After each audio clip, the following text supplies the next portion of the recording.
तो यार कुछ कोवलेंट कंपाउंड्स हैं आपके सिलेबस का हिस्सा जो आपको पता होने चाहिए, यहाँ पर दिए हुए हैं। और इनका basically dot and cross structure आपको बनाना आना चाहिए।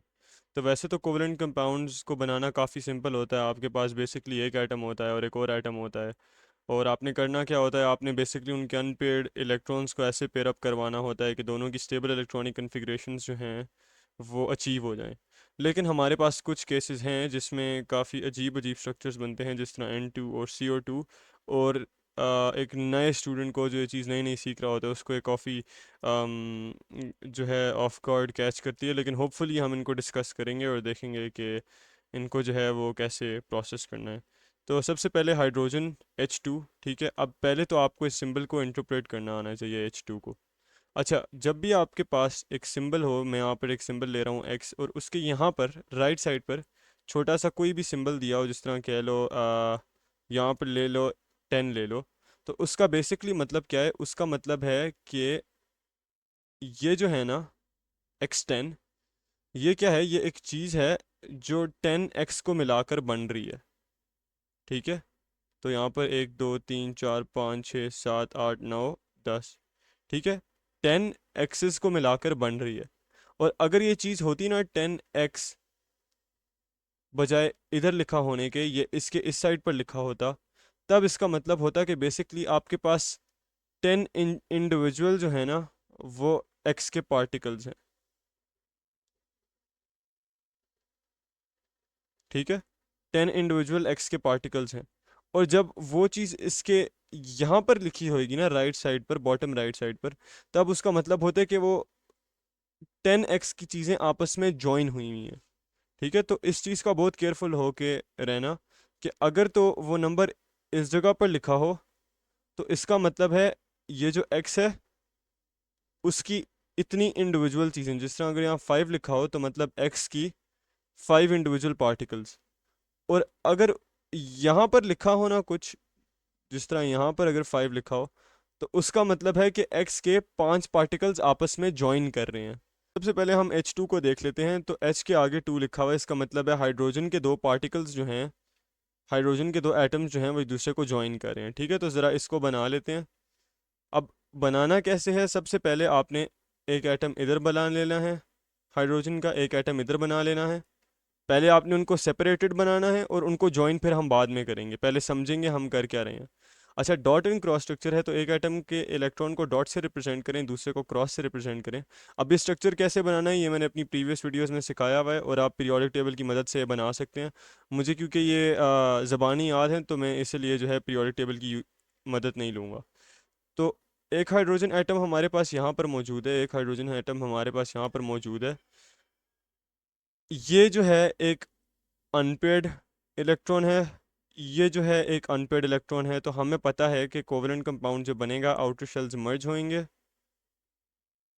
जो सेंटर में डॉट है वो बेसिकली न्यूक्लियस है, याद रखना ये चीज़ जो है ये न्यूक्लियस है। ठीक है, तो आउटर शेल्स मर्ज हो गए, अनपेड इलेक्ट्रॉन्स को हमने सिंपली पेयर अप कर दिया।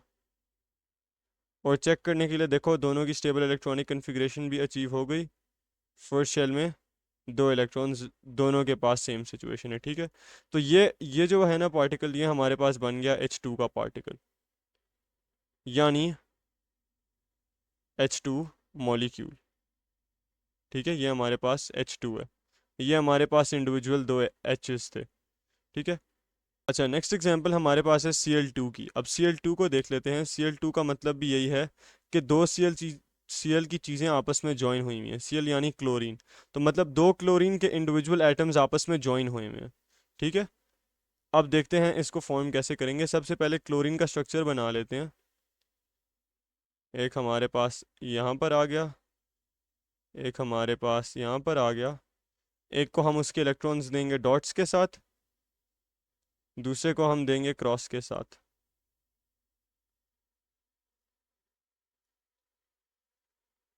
ठीक है, यहाँ पे हमने अपने क्रॉसेस बना लिए।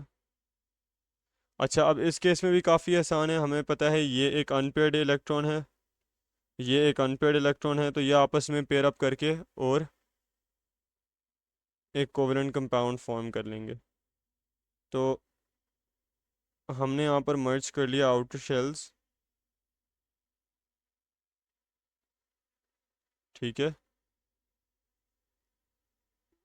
यहाँ पर इनकी इलेक्ट्रॉनिक कन्फिग्रेशन बना ली और सिंपली यहाँ पर जो अनपेयर्ड इलेक्ट्रॉन्स थे उनको पेयर अप करवा दिया। देखें, अगर आप इसकी इलेक्ट्रॉनिक कन्फिग्रेशन देखेंगे तो दोनों एटम्स के पास स्टेबल इलेक्ट्रॉनिक कन्फिग्रेशन है। दोनों के पास सेकंड शेल में 8 इलेक्ट्रॉन्स पूरे हो गए हैं, ठीक है। इसके पास भी 1 2 3 4 5 6 7 8, और इसके लिए भी सेम केस। नेक्स्ट केस में हमारे पास है वाटर। अच्छा, अब वाटर बेसिकली इसका सिंबल है H2O। अब इसका मतलब है कि H2 है, और जिसके आगे कुछ भी नहीं लिखा होता ना, उसके आगे अंडरस्टूड बात होती है कि 1 है, ठीक है। तो जिसके साथ कुछ भी नहीं लिखा होएगा उसके साथ 1 होएगा। तो अभी ये हमें क्या कह रहा है, ये हमें कह रहा है कि आपके पास H2O के दो H के पार्टिकल्स हैं जो ज्वाइन कर रहे हैं, और एक O का पार्टिकल है जो ज्वाइन कर रहा है, ठीक है। मतलब 3 पार्टिकल्स हैं, 2 H की तरफ से आ रहे हैं, एक O की तरफ से आ रहे हैं, और वो सारे आपस में एक दूसरे को ज्वाइन कर रहे हैं। अच्छा, अब अगर फर्ज करो कि ये मेरे पास H2O का फॉर्मूला है, अब अगर मैं इस फॉर्मूला के पीछे यहाँ पर 2 लिख दूँ तो इस बात का क्या मतलब होएगा। तो जस्ट फॉर एक्सप्लेनेशन, इस बात का मतलब ये होता है कि जो 3 पार्टिकल्स H2O के थे, वो 3 यहाँ पर अलग हैं, और वो 3 यहाँ पर अलग हैं। बात समझे। और वो क्योंकि दो चीज़ें हैं, एक चीज़ ये है एक चीज़ ये है, तो यहाँ पर 2 लिखने से हमें क्या पता चलता है, यहाँ पर 2 लिखने से पता चलता है कि एक चीज़ ये है एक चीज़ ये है। और अगर यहाँ कुछ ना होता 1, तो ये हमें अंडरस्टूड होता कि यहाँ पर 1 है, और उसका मतलब है कि बेसिकली हमारे पास एक ही मॉलिक्यूल है H2O का। तो जब यहाँ पर छोटे नंबर्स में चीज़ें लिखी होती हैं, उसका मतलब होता है, वो आपको बता रहा होता है कि जो मॉलिक्यूल है, मतलब ये जो मॉलिक्यूल है, इसके अंदर पार्टिकल्स कितने हैं, ठीक है। इसके अंदर पार्टिकल्स कितने हैं, इसके अंदर की चीज़ें क्या हैं। और जब वो नंबर इधर बैक साइड पर आ जाता है, तो वो नंबर आपको क्या बताता है, वो नंबर आपको बताता है कि ये जो H2O है, ये H2O's आपके पास कितने हैं, ठीक है। तो अंदर के पार्टिकल्स ये छोटे नंबर बताते हैं, और जो यहाँ पर नंबर होता है बाहर की तरफ, वो हमें क्या बताता है, वो हमें बताता है कि आपके पास H2O के मॉलिक्यूल्स कितने हैं। उसी तरह अगर मैं यहाँ पर क्लोरीन 2 ले लेता, और मैं क्लोरीन 2 के पीछे यहाँ पर 3 लिख दूँ, तो वो हमें क्या बता रहा है, वो हमें बता रहा है कि ये आपके पास एक क्लोरीन का मॉलिक्यूल है, और इसके पास 3 वर्जन्स हैं। क्योंकि यहाँ पर 3 है, तो ये एक Cl2, ये दूसरा Cl2, और ये तीसरा Cl2। तो ये जो छोटा नंबर होता है बॉटम राइट पर, यह आपको बेसिकली उसका स्ट्रक्चर बताता है, और ये वाला नंबर जो होता है ये आपको बेसिकली तादाद बताता है कि आपके पास मॉलिक्यूल्स की तादाद कितनी है। तो अभी आते हैं ज़रा अपने H2O की तरफ।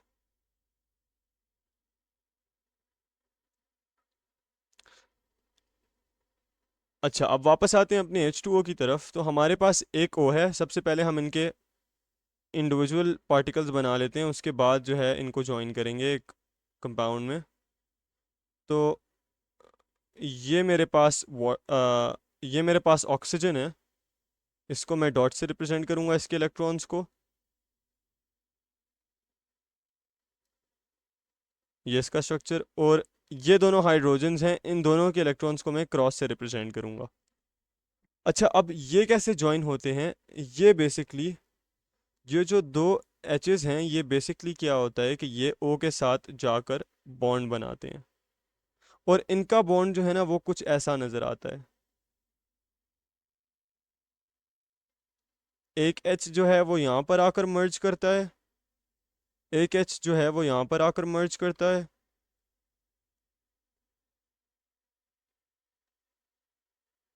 ओ के इलेक्ट्रॉन्स बना लेते हैं।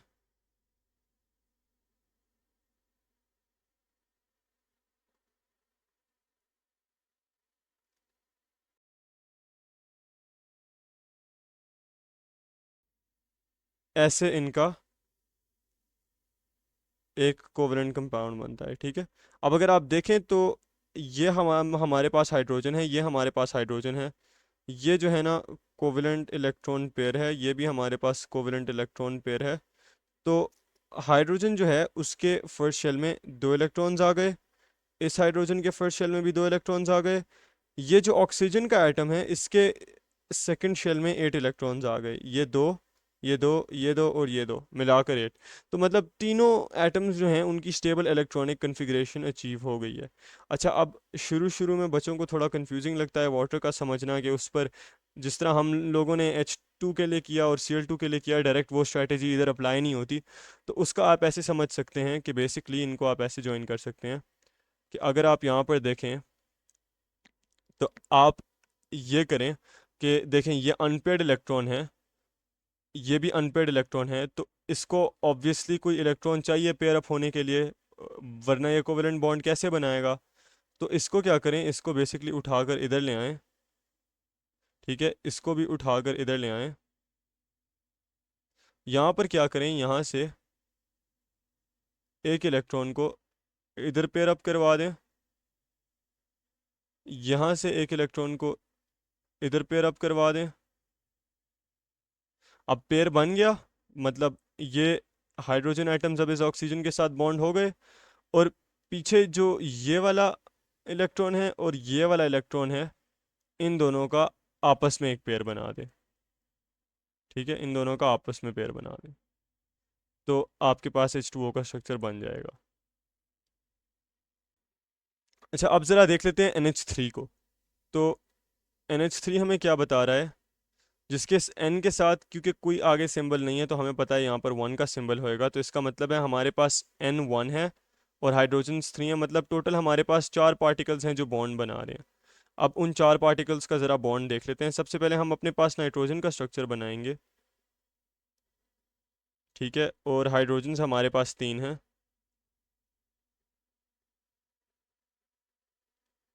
यहाँ पर नाइट्रोजन का स्ट्रक्चर कुछ ऐसा बनेगा,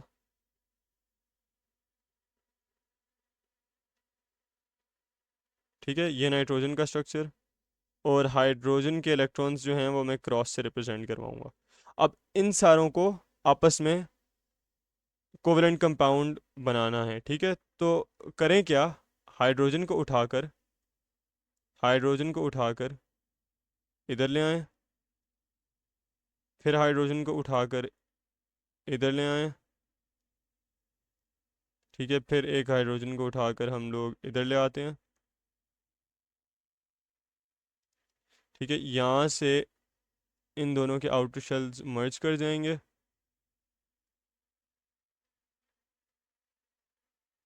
तो इस एटम, इस हाइड्रोजन और ये नाइट्रोजन के बीच में देखो इलेक्ट्रॉन पेयर आ गया, तो ये तो बाउंड हो गए। यहाँ से क्या करें, एक इलेक्ट्रॉन रेस करें, उसको इधर ड्रॉ कर लें। यहाँ से क्या करें, एक इलेक्ट्रॉन इरेज करें, उसको इधर ड्रॉ कर लें, ठीक है। 3 बॉन्ड्स बन गए, और ये वाला इलेक्ट्रॉन और ये वाला इलेक्ट्रॉन क्योंकि रह गए हैं तो इनको क्या करें, इनको आपस में पेयर अप करवा दें, ठीक है। तो ये आपका NH3 बन गया। अब इनको कोई आसान तरीका नहीं है इनकी स्ट्रक्चर्स को याद करने का, ये सारी बात है, क्योंकि ये नेचर में ऐसे एग्जिस्ट करते हैं तो हमें भी इनको एज इट इज़ याद करना पड़ता है।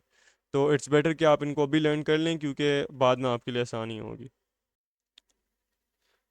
नेक्स्ट हमारे पास है HCl, ठीक है, इसमें एक H है और एक Cl है, क्योंकि इस इनके आगे कुछ नहीं लगा हुआ तो हमें पता है कि ये दोनों 1 हैं। तो एक H और एक Cl ज्वाइन करें, अब ज़रा देख लेते हैं ये कैसे बनेंगे। ये H का एटम, ये Cl का एटम,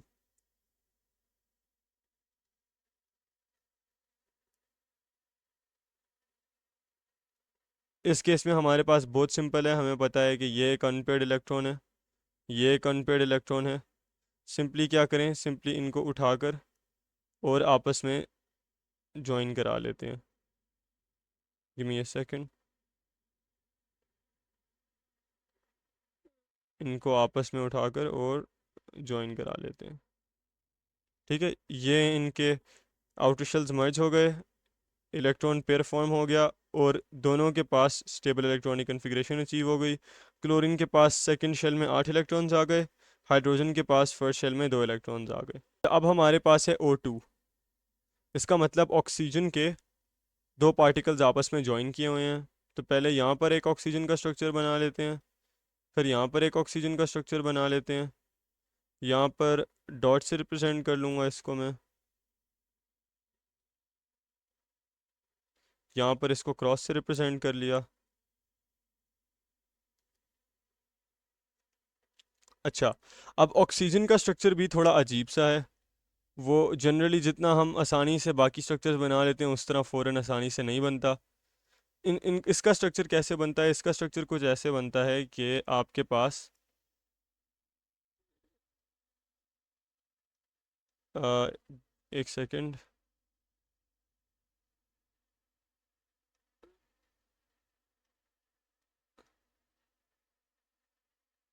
यहाँ पर एक एटम, यहाँ पर एक एटम, इलेक्ट्रॉन्स जल्दी से ड्रॉ कर लिए इनके।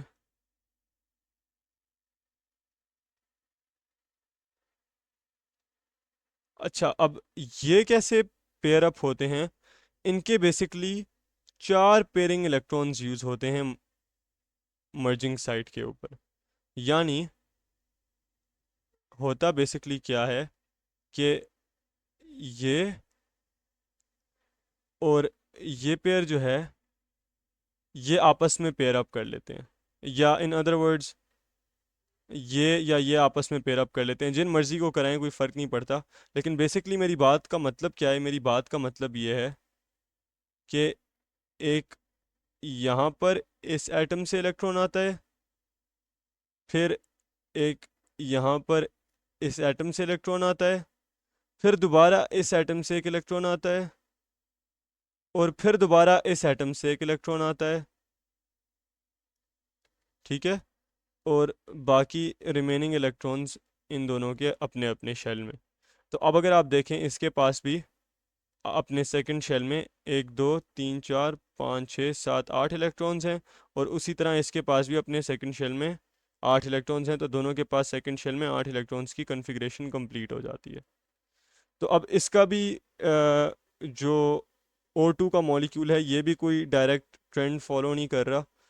कोई इसकी भी थोड़ी डिफरेंट सी कंबाइनिंग होती है। तो इस तरह की जो कुछ स्टैंड आउट कॉम्बिनेशंस हैं ये बेसिकली इनके स्ट्रक्चर्स आपको याद करने बहुत ज़रूरी हैं। अच्छा, फिर हमारे पास आता है N2। तो N2 में हमारे पास 2 नाइट्रोजन के एटम्स ज्वाइन करें, पहले 2 नाइट्रोजन्स बना लेते हैं। ये एक नाइट्रोजन का एटम, ये दूसरा नाइट्रोजन का एटम, जल्दी से उनके इलेक्ट्रॉन्स भी बना लिए हमने। ओ, ये मैंने क्या कर दिया?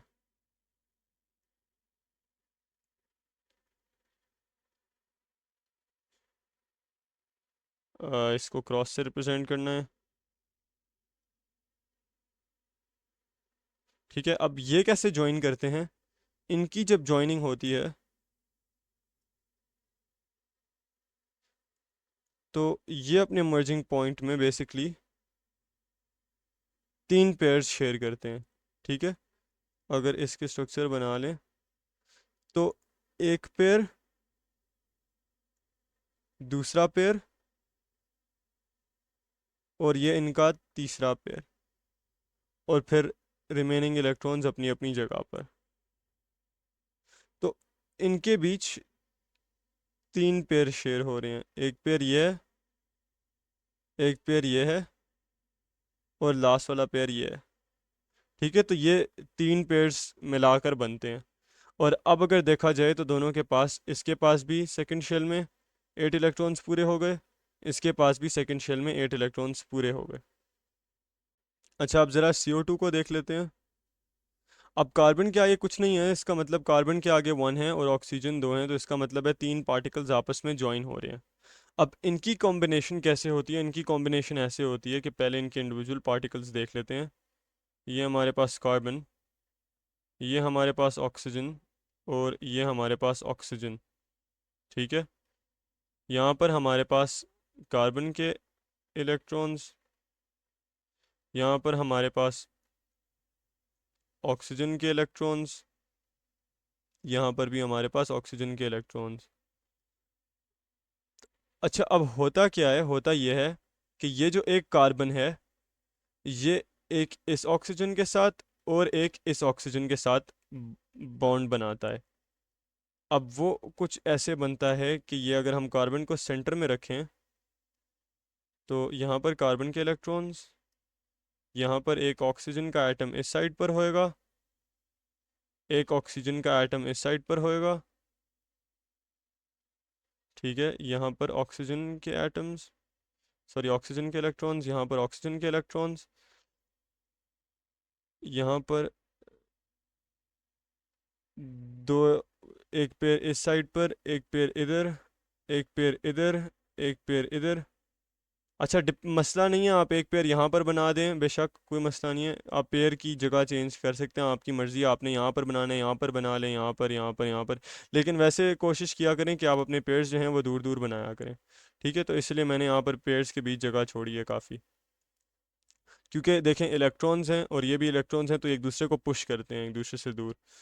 अच्छा, अब मर्जिंग पॉइंट के ऊपर क्या होता है, मर्जिंग पॉइंट के ऊपर याद रखना, ये अगर एक मर्जिंग पॉइंट है और ये मर्जिंग पॉइंट है, तो हर मर्जिंग पॉइंट पर दो पेयर बनते हैं, दो पेयर्स। ठीक है, दो पेयर्स, एक पेयर पहले बना लेते हैं, एक पेयर दूसरी दफ़ा बना लेते हैं, उसी तरह एक पेयर इधर बना लेते हैं, एक पेयर इधर बना लेते हैं। ठीक है, CO2 के मर्जिंग पॉइंट्स पर दो इलेक्ट्रॉन पेयर बनते हैं, ये हमारे पास एक पेयर इस साइड पर, एक पेयर इस साइड पर, और फिर दूसरे मर्जिंग पॉइंट पर ये एक पेयर और ये दूसरा पेयर। ठीक है, जो डॉट्स हैं वो कहाँ से आ रहे हैं, वो कार्बन के इलेक्ट्रॉन्स हैं, और जो क्रॉसेस हैं वो ऑक्सीजन के इलेक्ट्रॉन्स हैं, मतलब इस ऑक्सीजन के, और इस साइड पर ये जो क्रॉसेस हैं ये इस ऑक्सीजन के इलेक्ट्रॉन्स हैं। तो ये CO2 का स्ट्रक्चर जो है ये ऐसे फॉर्म होता है, और ये सारे स्ट्रक्चर जो हैं ये आपको याद होना बहुत ज़्यादा ज़रूरी है, क्योंकि ये सारे आपके सिलेबस का हिस्सा हैं और आप बार बार इनको पढ़ेंगे और बार बार इनसे डील करेंगे।